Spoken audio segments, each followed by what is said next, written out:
आपका हमारे YouTube channel में बहुत-बहुत स्वागत है। आज हम बात करने वाले हैं कि भारत और चीन के बीच व्यापार के बारे में। तो क्या वाक़ई में भारत और चीन के बीच व्यापार को बंद किया जा सकता है? क्या है इसके मायने? हाल ही में भी गालवान घाटी चीन जो भारत और चीन सीमा पर स्थित है, में हिंसक झड़प हुई जिसमें हमारे बहुत सारे जवान शहीद हो गए। तो इसीलिए भारत के लोगों द्वारा चीनी सामानों का बहिष्कार किया जा रहा है। क्या ये पहली घटना है? इसके पहले घटनाएँ नहीं हुई? तो आज हम जानते हैं कि क्या वाक़ई में चीन से सामान लेना बंद किया जा सकता है?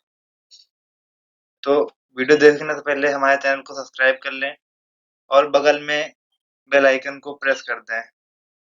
तो स्टार्ट करते हैं ये वीडियो। तो ये जानते हैं कि क्या है मामला।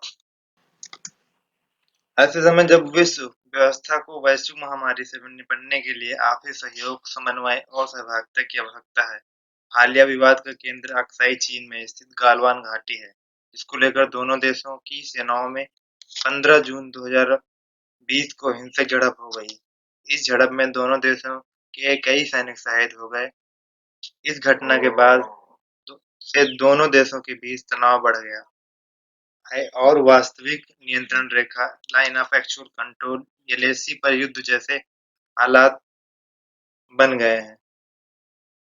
ये जानते हैं कि अब भारत सरकार ने जो हिंसक झड़प हुई इसके बाद चीन से क्या-क्या जो सामान आ रहा था उस पे किस-किस सामान पे प्रतिबंध लगाया है। तो भारत सरकार ने भी संचार एवं सूचना प्रौद्योगिकी में प्रयोग किए जाने वाले उपकरणों के आयात पर प्रतिबंध लगा दिया है। हालांकि सरकार ने स्पष्ट किया है कि यह प्रतिबंध सुरक्षा मानकों पर खरा न उतरने के कारण लगाए गए हैं। उसने ये नहीं कहा है कि चीन से जो सामान आ रहा है उसपे हम उसकी घटना की वजह से प्रतिबंध लगा रहे हैं। उसने कहा है कि जो अमेरिका द्वारा भी हाल ही में जो थे जिन्होंने चीन के साथ समझौते किए। तो वर्ष 1988 में भारत के पहले प्रधानमंत्री राजीव गांधी ने द्विपक्षीय संबंधों के सामान्यीकरण पर की प्रक्रिया शुरू करते हुए चीन का दौरा किया। दूसरे वर्ष 1992 में भारतीय राष्ट्रपति आर के वेंकट रमन भारत गणराज्य की स्वतंत्रता के बाद चीन का दौरा करने वाले प्रथम राष्ट्रपति जो थे वो कौन थे? आर के वेंकट रमन। और वर्ष 2003 में भारतीय प्रधानमंत्री अटल बिहारी वाजपेयी ने चीन का दौरा किया। दोनों पक्षों में भारत-चीन संबंधों के सिद्धांतों और व्यापक सहयोग पर घोषणा पर हस्ताक्षर किए। समझौते हुए और 2003 के बाद कौन-कौन से भारत के साथ मैत्री संबंध चीन से रहे हैं? तो हाल ही में हुई घटनाएं और उसके पहले भी हुई घटनाओं को हम दोनों को साथ में लेके चलते हैं। तो वर्ष 2011 में चीन और भारत विनिमय वर्ष तथा वर्ष 2012 में चीन भारत मैत्री एवं सहयोग वर्ष के रूप में मनाया गया।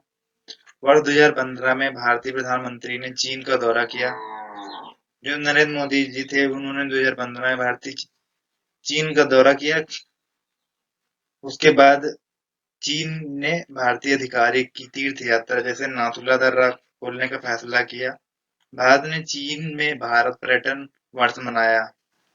वर्ष 2018 में चीन के राष्ट्रपति तथा भारतीय प्रधानमंत्री के बीच वुहान में भारत चीन अनौपचारिक शिखर सम्मेलन का आयोजन किया गया। उसके बाद गहन विचार विमर्श हुआ और वैश्विक और द्विपक्षीय रणनीतिक मुद्दों के साथ साथ घरेलू एवं विदेशी नीतियों के लिए उनके संबंधित दृष्टिकोणों पर व्यापक सहमत बनी।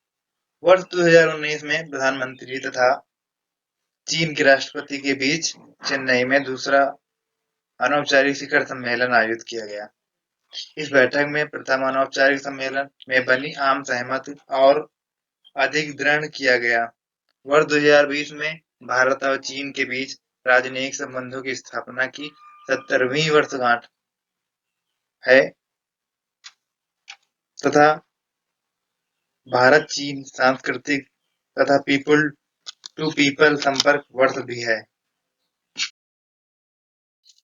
तो दोस्तों आप जानते हैं कि वर्तमान में भारत और चीन के बीच जो व्यापार कितना होता है, कितना आयात भारत चीन से करता है और कितना निर्यात भारत चीन को करता है।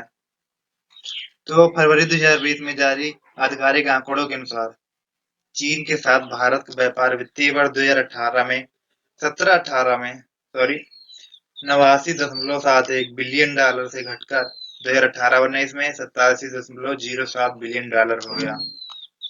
चीन से भारत का आयात वर्ष वित्तीय वर्ष 2018-19 में 70.32 बिलियन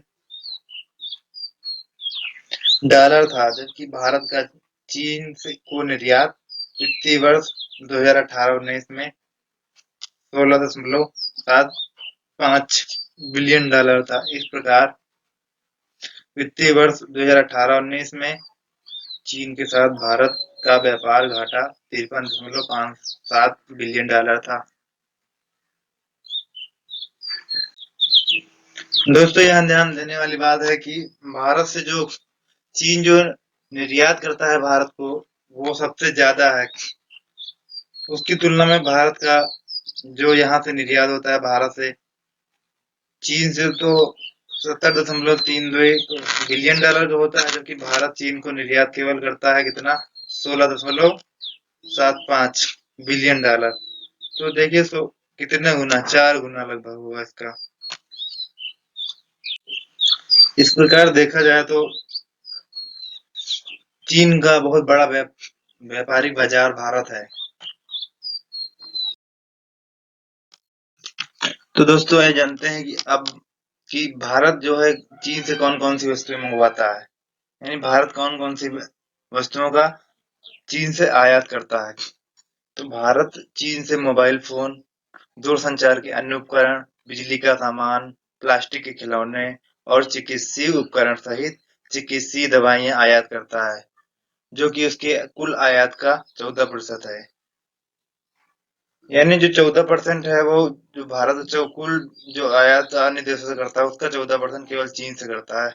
इसके अतिरिक्त कार और मोटरसाइकिल के कल पुर्जे, दुग्ध उत्पाद, उर्वरक, कंप्यूटर संबंधित उपकरण तथा ऊर्जा क्षेत्र से जुड़े उत्पादों का आयात भारत द्वारा किया जाता है।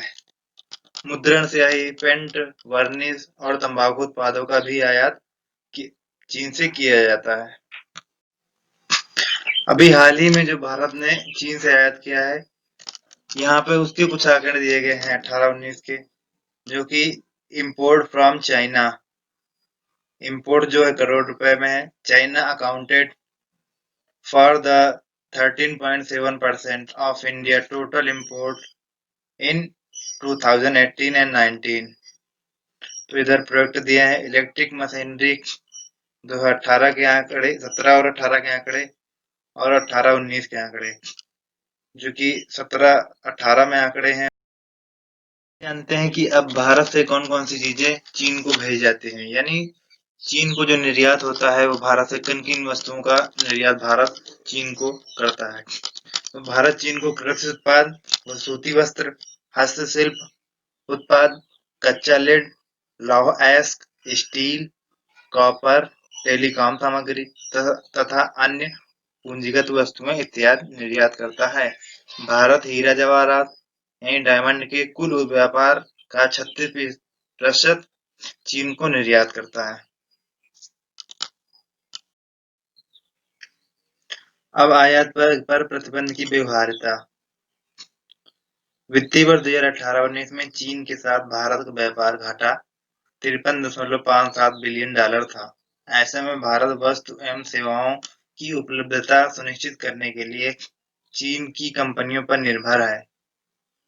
भारत के बाजार में चीन निर्मित स्मार्टफोन की हिस्सेदारी लगभग 51% है, जबकि भारत द्वारा निर्मित स्मार्टफोन की हिस्सेदारी 21% है। यहाँ ध्यान देने वाली बात है कि ये है कि भारत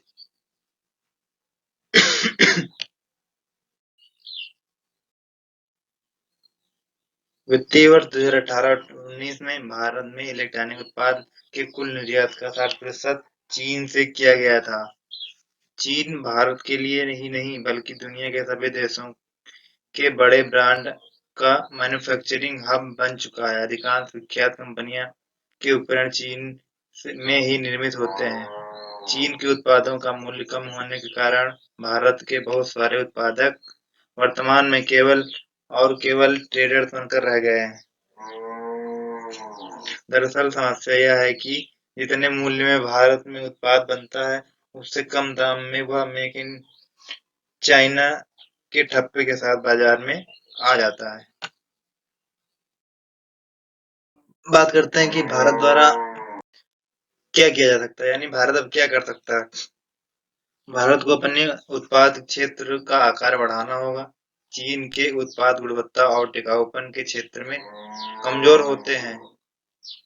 इस प्रकार क्षेत्र में अच्छा काम करके भारत अपना स्थान बना सकता है। भारत को विनिर्माण क्षेत्र के विकास हेतु असाधारण उपाय करने की आवश्यकता है।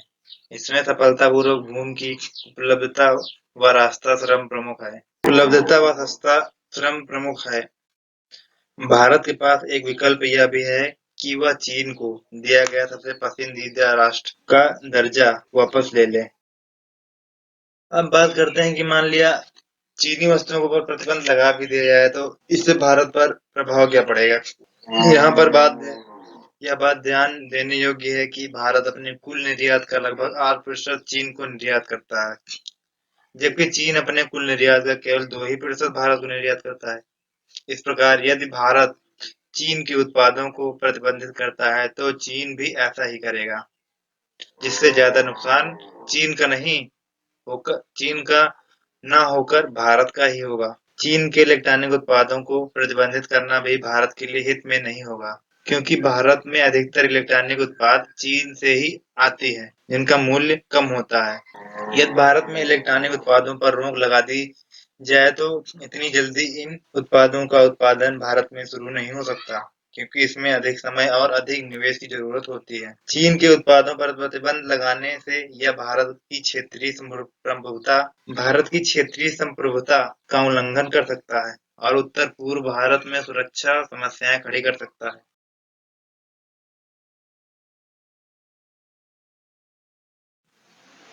तो दोस्तों, मेरे द्वारा दी गई जानकारी आपके लिए बहुत ही महत्वपूर्ण रही होगी। आप जान पाए कि भारत और चीन के बीच क्या क्या व्यापार होता है, कितना व्यापार होता है और क्या क्या वस्तुएं भारत में चीन को निर्यात करता है और क्या क्या आयात करता है।